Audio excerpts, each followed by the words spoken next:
No jantar de domingo, eu disse: estou animado para o nosso grande cruzeiro em família. Minha irmã bufou. Ah, você achou que ia? Meu pai sorriu. É só para uma família de verdade. Risadas. Eu apenas assenti e ajudei a tirar os pratos. Uma semana depois, eles chegaram ao aeroporto e nada estava pago. Eu tinha revertido todas as reservas. O grupo da família explodiu em mensagens de pânico. Então veio o primeiro telefonema do meu pai. A última coisa que eu esperava ouvir naquele almoço de domingo era meu pai me dizendo, na frente de todo mundo, que eles iriam para o Havaí com o meu dinheiro. Não teve aviso. Nenhum cuidado para amenizar o impacto. Ele simplesmente lançou a bomba no meio da conversa, como se estivesse comentando sobre o molho da salada. No início, achei que fosse piada. Talvez uma tentativa bizarra de humor. Mas aí Angela pegou o celular e começou a mostrar fotos do resort. Michelle disse que esperava nadar com golfinhos e perguntou se eu tinha lembrado de reservar essa excursão. Minha mãe me olhou e disse que estava feliz por eu finalmente ter feito algo significativo pela família. Todos ali sentados calmamente, conversando sobre as férias como se tivéssemos planejado tudo juntos. Mas não. Eu nem tinha contado a eles quando comprei minha passagem. Estava economizando em silêncio fazia quase um ano. Não era dinheiro sobrando. Era economia real, apertando cada salário, pegando turnos ruins nos fins de semana, vendendo coisas que eu amava. Sem vida social, sem delivery, sem folgas a menos que eu estivesse doente.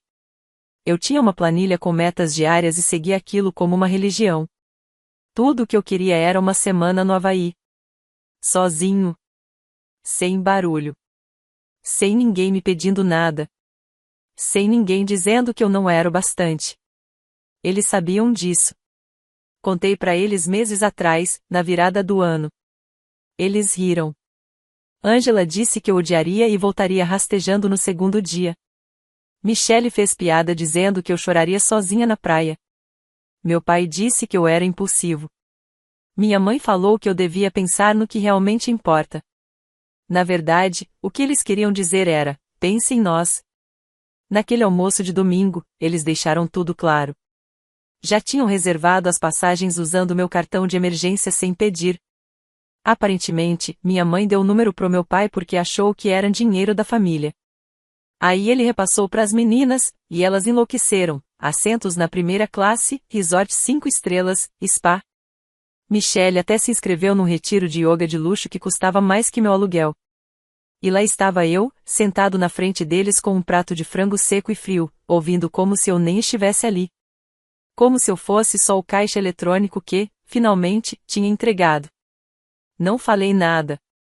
Eu sorria quando eles sorriam, acenava quando diziam obrigado, mesmo que soubesse que aquele obrigado não era sincero. Dentro de mim, algo simplesmente parou. A semana seguinte foi silenciosa. Eles estavam ocupados trocando mensagens no grupo da família, escolhendo roupas e hashtags para as postagens de férias. Eu assistia de longe. Angela postou a mala pronta. Michelle exibiu o novo biquíni. Minha mãe compartilhou a foto de um restaurante de praia que queria conhecer. Já chamavam de a nossa viagem, como se eu fosse com eles. Como se tudo aquilo fosse um presente generoso que eu tivesse preparado com amor. Na noite antes do voo, por volta da meia-noite, eu cancelei tudo. Já tinha bloqueado o cartão e avisado a agência de viagens. Levou 15 minutos. Voos cancelados. Resort desmarcado. Excursões reembolsadas direto na minha conta. Desliguei o celular e fui dormir. Na manhã do voo, liguei de novo.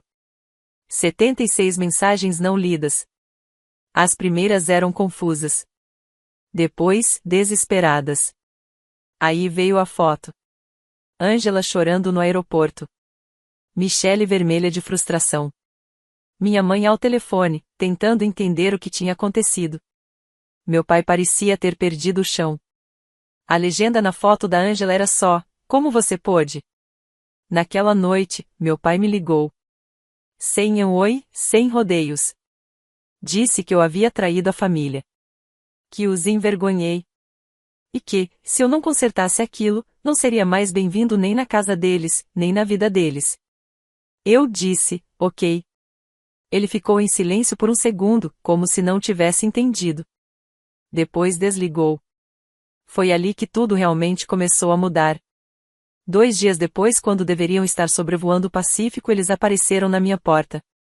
Sem aviso, só uma batida forte perto do meio-dia, como se fosse uma emergência. Abri. Lá estavam eles. Meu pai com suas botas de trabalho. Minha mãe agarrando a bolsa como se fosse um escudo. Ângela de óculos escuros, mesmo com o céu nublado. Michelle com um daqueles moletons largos que ela usa quando está prestes a causar. Ninguém disse um oi. Eles simplesmente entraram, passando por mim e se acomodando na minha pequena sala como se tivessem todo o direito do mundo de estar ali. Fiquei na porta por um instante, observando o momento em que tentavam decidir quem ia começar a falar. Meu pai foi o primeiro. Claro. Disse que não estavam ali para brigar, só para esclarecer as coisas. Essa frase sempre teve o mesmo significado na minha família. Todos gritam com Mike até ele ceder e dizer que eles estão certos. Mas dessa vez foi diferente. Ele disse que se sentiram traídos e humilhados. Que o que eu fiz no aeroporto foi cruel, frio. Que os fez parecer idiotas na frente de estranhos, como se tivessem sido enganados. Minha mãe falou em seguida. Disse que estava confusa. Perguntou por que eu faria algo tão vergonhoso com a própria família. Perguntou se eu não percebia o quanto o ano tinha sido estressante. Que aquela viagem não era só um desejo, era uma necessidade. Como se o bem-estar emocional deles dependesse de um coquetel na praia e de uma massagem paga por mim. Ângela ficou mais calada, mas não menos amarga. Balançava a cabeça, repetindo que ainda não conseguia acreditar. Que tinha contado para todos os amigos sobre a viagem, e agora teria que explicar que o irmão a cancelou, sem motivo. Michelle só me olhou como se eu fosse um traidor. Ela falou apenas uma coisa durante toda a visita. Você sabia que a gente estava contando com isso? Essa frase ficou na minha cabeça. Contando com isso. Não esperando. Não pedindo. Contando. Como se fosse certo. Como se o acordo estivesse fechado. Eles decidiram, entre si, que o meu trabalho, minhas economias, meus planos não importavam. Que, como sempre, eu cederia. Mas quando eu não cedi, eles não tentaram entender. Eles se colocaram como vítimas. Eu não discuti. Não levantei a voz. Fiquei ali sentado, ouvindo. Acenava nos momentos certos. Dizia, eu entendo. E deixei eles acharem que estavam me afetando. Deixei acreditarem que, com o tempo, eu amoleceria. Era mais fácil assim. Eles foram embora achando que eu já estava cedendo, prestes a me desculpar. Mal sabiam. 3 dias depois, recebi uma mensagem da Michelle. Disse que estava sem dinheiro pro aluguel. Que o senhorio estava começando a pressionar e que ela só precisava de uma ajudinha nesse mês. Fiquei olhando a mensagem por um minuto inteiro. Depois, desliguei o celular. E não fiz nada. Mais tarde naquela noite, Ângela mandou outra. Ei, você pode pagar o aluguel da Michelle só dessa vez? Ela tá surtando. Eu nem abri. Na manhã seguinte, minha mãe ligou. A voz era mais suave, quase chorosa. Disse que estava realmente preocupada com a Michelle. Que seria de partir o coração se ela fosse despejada. E então completou. Seria uma vergonha para todos nós se os vizinhos descobrissem. Continuei em silêncio. À noite, foi a vez do meu pai ligar. Direto ao ponto. Você está punindo suas irmãs. Negar ajuda é cruel. Está passando dos limites. Eu não reconheço mais quem você está se tornando. Ele estava certo. Ele realmente não me reconhecia. Nenhum deles reconhecia. Porque, pela primeira vez na vida, eu não estava agindo com culpa. As mensagens continuaram nos dias seguintes. Cada vez mais longas, mais dramáticas, mais emocionadas. Ângela me acusou de arruinar a vida da Michelle. Michelle disse que eu era egoísta, amargo e falso. Minha mãe mandou áudios que eu nunca ouvi. Meu pai disse que eu estava agindo como se não fizesse mais parte da família. Não respondi a nenhum deles. E o silêncio os atingiu mais do que qualquer discussão. Uma semana depois, bateram na minha porta. Dessa vez, não abri. Olhei pelo olho mágico, era Michelle, sozinha, andando de um lado para o outro na varanda. Ela ficou ali alguns minutos, bateu outra vez, e foi embora. Naquela noite, ela me mandou uma captura de tela do aviso de despejo e escreveu: "Feliz agora?" Não respondi. No dia seguinte, Ângela ligou 3 vezes seguidas. Eu não atendi. Então veio uma mensagem: "Isso tá saindo do controle. Você tá partindo o coração da mamãe." Logo em seguida, uma foto da minha mãe sentada no sofá, segurando um lenço de papel, com expressão abatida. Desativei as notificações. O que nenhum deles parecia entender era que não se tratava só de dinheiro. Eles estavam me testando. Queriam ver se eu estava falando sério quando disse que não seria mais o capacho da família. Eles estavam empurrando a porta, esperando que ela abrisse de novo como sempre fez. Dessa vez, não abriu. E foi aí que o tom mudou. Nos dias seguintes, as coisas pioraram.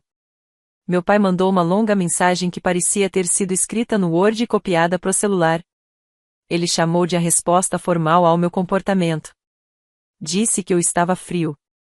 Que meu egoísmo estava destruindo a família. Que, se eu não fizesse as pazes, terminaria sozinho para sempre. Respondi com uma única palavra: entendi. Isso desencadeou outra avalanche de mensagens. Dessa vez, da minha mãe. Textões sobre sacrifício, amor, família. Disse que tinham me criado melhor do que isso. Que eu havia esquecido quem era. E então veio a parte que deixava claro qual era a verdadeira preocupação. Se você continuar assim, suas irmãs vão ter que voltar para casa. É isso que você quer? Para elas? Para nós? Era isso. Esse era o verdadeiro problema. Não era o aluguel da Michelle. Nem o spa da Ângela. Nem os sentimentos feridos. Era o transtorno. O incômodo. Eles não queriam lidar com o resultado das próprias escolhas. Queriam que eu continuasse mantendo tudo sob controle calmo, limpo, gerenciável. Mas foram eles que bagunçaram tudo. E agora queriam me encher de culpa para ver se eu colava os cacos com fita adesiva. Eu não cedi. Eu não mandei dinheiro. E depois de mais alguns dias, Michelle finalmente desabou. Ela postou nas redes sociais, enigmático no começo. Uma tela preta com uma citação dramática sobre traição. Em seguida, uma selfie com a legenda: "Adivinha quem vai voltar pra masmorra de cabeça para baixo?" Nada sutil. Logo, começaram a chegar mensagens. Familiares, amigos, primos distantes e até um colega de trabalho que viu a postagem e perguntou se estava tudo bem em casa. Naquela noite, minha mãe deixou uma mensagem de voz. Só choro. Sem palavras, só soluços e fungadas. Sentei no sofá e ouvi até o fim. Depois, apaguei. Aquela semana foi minha primeira pausa de verdade. Sem brigas, sem confrontos dramáticos. Apenas silêncio. Silêncio pesado, insistente. Eles pararam de mandar mensagens. Nada de ligações, nem chantagem emocional, nem ameaças disfarçadas de preocupação. Foi como um impasse. Eles esperando que eu cedesse primeiro. Mas eu não ia piscar. Não dessa vez. No fim da segunda semana, o silêncio começou a parecer normal. Não exatamente confortável, mas limpo. Pela primeira vez em anos, meu celular não vibrava com exigências mascaradas de preocupação. Nenhum áudio carregado de culpa, nenhum pedido de emergência, nenhuma ligação começando com "a gente odeia te pedir isso", e terminando com minha conta bancária mais vazia. Eu ia trabalhar, fazia meu jantar, caminhava pelo bairro como alguém que não devia nada a ninguém. Parecia quase calmo. Como se estivessem em modo de espera, hibernando, esperando eu me arrastar de volta como sempre. Mas eu não estava planejando isso. Pela primeira vez em muito tempo, eu estava firme. Foi então que algo estranho aconteceu. Numa quarta-feira, cheguei em casa do trabalho e havia um pacote na porta. Sem remetente, apenas meu nome escrito com marcador permanente. Não era de nenhuma loja, eu não tinha encomendado nada. A embalagem parecia apressada, improvisada. Levei para dentro e abri na mesa da cozinha. Dentro, havia uma pasta abarrotada de papéis. Impressos, empilhados, organizados. No início achei que fosse lixo até começar a ler. Eram capturas de tela, e-mails, conversas por mensagem, registros de bate-papo. Dezenas de trocas entre minha família. Algumas de meses atrás, outras de poucas semanas antes do caos no Havaí. E quanto mais eu lia, mais gelado eu ficava. Ângela escreveu para Michele. Não se preocupa, ele não vai fazer nada. Mike não sabe dizer não. Michele respondeu. Ele vai surtar por 5 minutos, depois chora e manda o dinheiro como sempre. Uma conversa entre meu pai e Ângela falava sobre como justificar as coisas se eu reagisse. Diz que é para curar a família. Joga um pouco a culpa nele, escreveu ele. Ele se deixa levar por emoção. Usa a mãe? É a única que ele escuta, e mesmo assim, só pela metade. Depois, encontrei uma mensagem da minha mãe para Ângela. Não conta tudo para ele. Só o suficiente para ele se sentir incluído. Você sabe como ele fica quando acha que está sendo deixado de lado. E não era só sobre a viagem. Tinha mensagens de anos. Sobre aluguel, contas, favores. Até aquele jantar de aniversário de 2 anos atrás, que eu achava que tinham feito para mim.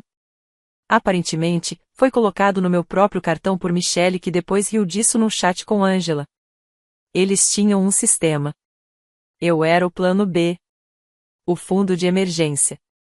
O fio invisível que segurava toda a bagunça que eles mesmos criavam. Tive que me sentar. Continuei lendo. Sem raiva. Só atordoado. Era como se alguma coisa tivesse mudado no ar. Como se a gravidade tivesse girado de lado. Como se, de repente, eu enxergasse atrás de uma parede que nem sabia que existia. Ainda não sei quem enviou. Nenhum bilhete, nenhuma assinatura, só a verdade jogada dentro de uma caixa. Verifiquei o carimbo dos correios. Veio do outro lado da cidade. Alguém por perto. Talvez alguém da própria família. Talvez alguém que, assim como eu, já tivesse aguentado demais. Quem quer que fosse, queria que eu soubesse. Naquela noite, Michele postou uma selfie chorando no Instagram. Lágrimas de verdade, dessa vez. A legenda dizia: algumas traições a gente nunca supera. Nos comentários, uma amiga dela me marcou. Escreveu: sério, cara? Eu não respondi. Nem precisava. Então meu telefone tocou. Era meu pai. Mas, dessa vez, ele não gritou. Soava exausto. Disse que a situação tinha saído do controle e que eles estavam dispostos a vir conversar como adultos. Queriam, segundo ele, voltar ao normal. Eu disse. Claro. Venham amanhã. Falei com calma. Porque, agora, eu já não me perguntava mais nada. Agora eu sabia exatamente quem eles eram. Eles chegaram exatamente na hora combinada. 5 da tarde. A porta já estava destrancada. Eu não estava nervoso. Também não estava com raiva. A verdade é que eu tinha parado de sentir quase tudo em relação a isso. Só queria ver até onde iriam com a encenação. Os 4 entraram como se fosse um domingo qualquer.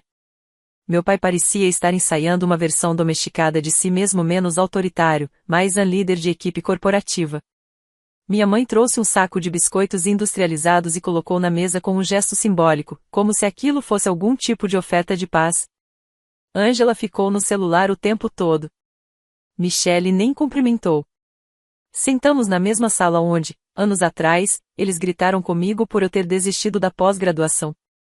A mesma onde me fizeram explicar repetidas vezes porque eu ainda estava solteiro. Mas, desta vez, não houve gritos. Foram educados. Artificialmente educados. Meu pai começou falando sobre mal-entendidos. Sobre dificuldades emocionais. Disse que a família estava sob pressão. Que, às vezes, as palavras saem no calor do momento. E que talvez eu tivesse levado tudo mais pro lado pessoal do que deveriam ter sido levadas. Minha mãe tentou chorar quando falou sobre querer o filho dela de volta. Disse que sentia minha ausência como se eu fosse um fantasma que antes vagava pela casa deles e agora assombrava a vida de outra pessoa. Ângela interrompeu só uma vez para dizer: "Você sabe que a gente te ama, né?" Sem tirar os olhos da tela. Michelle apenas encarava o chão, como se estivesse ensaiando uma fala que nunca veio. Eles nunca pediram desculpas. Não de verdade. Usaram palavras como mal-entendido, momento difícil, tensão familiar. Palavras vazias, sem responsabilidade. Não perguntaram o que eu sentia. Não perguntaram o que eu precisava. Não reconheceram a traição. E ninguém, absolutamente nenhum deles, mencionou a caixa com as capturas de tela. O que significava que, ou não sabiam que ela existia, ou estavam fingindo. De qualquer forma, eu não toquei no assunto. Aquela caixa tinha virado mais que evidência. Ela era minha alavanca. E eu não desperdiço alavancagem com gente que só se importa com a própria zona de conforto. Então eu entrei no jogo. Assenti, sorri, disse que entendia, perguntei como estavam. Deixei que acreditassem que estavam me recuperando. Depois de uns 45 minutos, minha mãe me abraçou forte. Meu pai apertou minha mão como se tivéssemos acabado de assinar um acordo. Ângela me deu um abraço de lado e murmurou: "Te vejo em breve." Michelle saiu sem nem olhar para trás. Os 2 dias seguintes foram tranquilos. Silenciosos. E então veio o pedido. Michelle me mandou uma mensagem. "Ei, eu sei que agora tá tudo bem, mas o aluguel tá atrasado. O senhorio tá surtando dessa vez, juro." Fiquei olhando para a mensagem por um tempo. Não porque estivesse considerando ajudar, mas porque estava observando a rapidez com que a máscara caiu. Não respondi. Ângela foi a próxima a mandar mensagem. "Você disse que estávamos seguindo em frente. Não há castigue." Aquela palavra de novo, castigar. Era assim que eles enxergavam tudo. Não como consequência. Não como responsabilidade. Para eles, se eu dizia não, era só para ferir. Era retaliação. E então veio o colapso total. Primeiro, uma ligação do meu pai correio de voz. Começou calmo, e depois virou grito. Disse que eu estava manipulando a família. Que tinha fingido fazer as pazes só para girar a faca depois. Que tudo aquilo era um jogo meu. Uma provocação. Depois foi minha mãe. 6 mensagens seguidas, numa espiral de emoção. Disse que não me reconhecia mais. Que eu costumava me importar. Que eu costumava ser a boazinha. Ângela saiu do grupo da família, voltou, saiu de novo. Depois postou um story no Instagram com uma citação sobre traição. "Algumas pessoas vão te ver se afogar e chamar isso de crescimento." Michelle, por fim, desistiu de fingir. Deixou uma mensagem de voz. Sem filtros, sem manipulação emocional. Só gritos. Raiva pura. Pânico verdadeiro.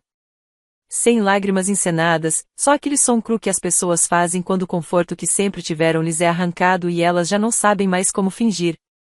E foi nesse dia que tudo terminou. Vi o caminhão de mudança parado em frente à casa dela naquela tarde. À noite, Michelle postou uma foto borrada do antigo quarto na casa dos nossos pais.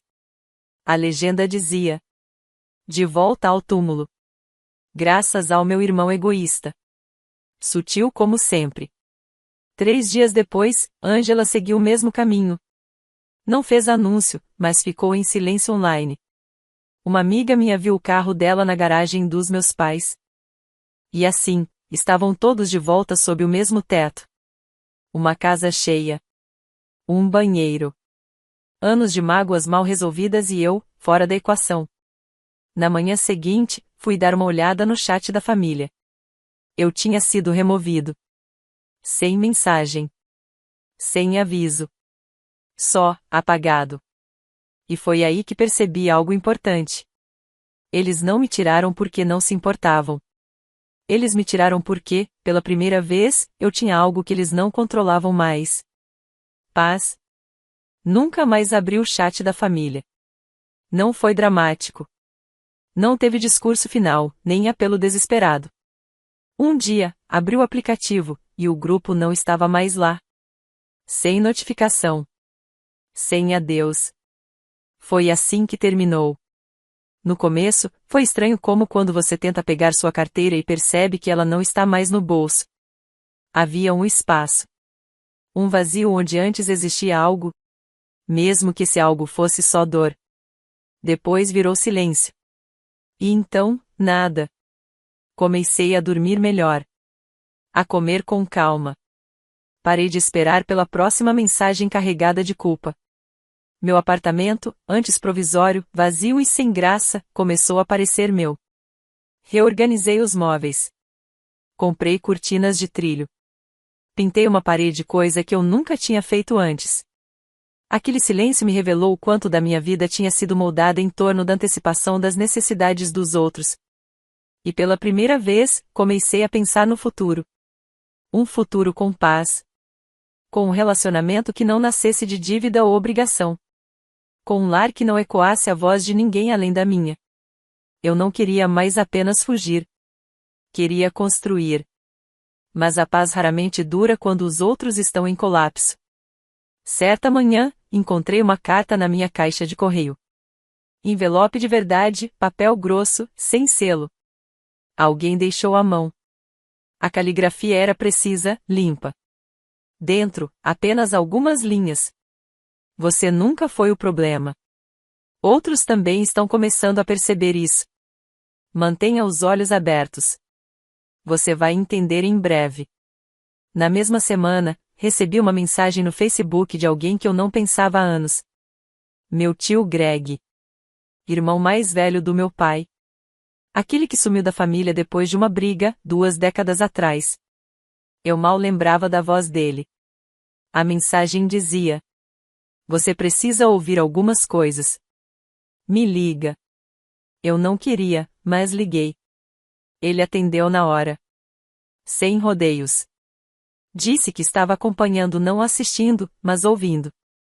Alguém da família havia enviado a ele o que eu tinha recebido. As capturas de tela, as mensagens, tudo. Não disse quem foi. Disse que isso não importava. O que importava era o padrão. Então ele começou a contar histórias. Coisas sobre meu pai que eu nunca soube. Como ele fazia o mesmo com Greg, drenava, manipulava, culpava por dar demais. Greg foi embora aos 32 anos e nunca mais voltou. Ele disse que reconheceu o mesmo acontecendo comigo, só que em versão moderna. Grupos no WhatsApp no lugar dos jantares em família. Pedidos pelo Venmo no lugar de cartões de aniversário com culpa embutida. E então veio a parte que me marcou. Meu pai não agia apenas por orgulho ou raiva. Ele estava escondendo algo, dívidas. Greg descobriu registros. Processos. Transferências silenciosas de bens. Um negócio em ruína. Disse que a viagem ao Havaí não era comemoração. Era distração. Uma tentativa desesperada de manter a ilusão de estabilidade antes de tudo desmoronar. E agora, sem mim na equação, o colapso estava acelerando. Perguntei por que ele estava me contando tudo isso. Ele fez uma pausa e disse: porque eu sei como é ser chamado de vilão quando você é o único que está acordando. Ele me ofereceu um lugar para ir, caso eu quisesse sumir por um tempo. Oregon. Silêncio. Nenhum compromisso. Eu não disse sim. Mas também não disse não. No mês seguinte, as peças começaram a chegar por outros caminhos. Um colega comentou que Michelle estava trabalhando na mesma cafeteria que costumava zombar. Outra pessoa me contou que Angela postou um vídeo chorando. Dessa vez falando de padrões familiares tóxicos. Minha mãe foi vista vagando do lado de fora de um supermercado, falando sozinha. Meu pai vendeu a moto, depois as ferramentas, depois, aparentemente, metade dos móveis da casa. Nenhum deles entrou em contato. Nenhuma vez. Não era silêncio por esquecimento. Era fingimento. Era como se eu nunca tivesse existido. Foi assim que eles aprenderam a lidar. Porque admitir o que aconteceu seria admitir que perderam algo que achavam garantido. E a verdade é: eles não me perderam porque eu os odiava. Me perderam porque, pela primeira vez, eu acreditei no que sempre disseram. Acreditei que, se eu me impusesse, eles iriam embora. E eles foram. Mas não antes de eu aprender a lição mais importante. Às vezes, a única maneira de se curar é queimar a ponte. E seguir em frente até a fumaça sumir no retrovisor. Já fazem 3 meses desde a última notícia. Sem mensagens. Sem ligações. Sem cartas. Apenas silêncio. E, honestamente, está tudo bem. Surpreendentemente bem. Michelle ainda mora na casa dos meus pais. Ouvi de um conhecido que Angela tentou se mudar de novo, mas não conseguiu dividir espaço com ninguém. O negócio do meu pai ainda está de pé por pouco. Minha mãe quase não aparece. E eu continuo aqui. Inteiro. Em paz. Mas nada disso realmente me afeta mais. Sigo trabalhando, sigo construindo. Comecei a sair com alguém nada sério ainda, mas leve. Saudável. Simples. Cozinhamos juntos, conversamos até tarde. Ela não sabe muito do que aconteceu. E, sinceramente, não sinto vontade de explicar. Às vezes passo por lugares onde costumava encontrar minha família. Restaurantes que fui eu quem pagou. Lojas onde esperei do lado de fora enquanto eles faziam compras. Não evito esses lugares. Só sigo andando. Não estou com raiva. Não estou ressentido. Só, terminei. E pela primeira vez em muito tempo, isso é o bastante.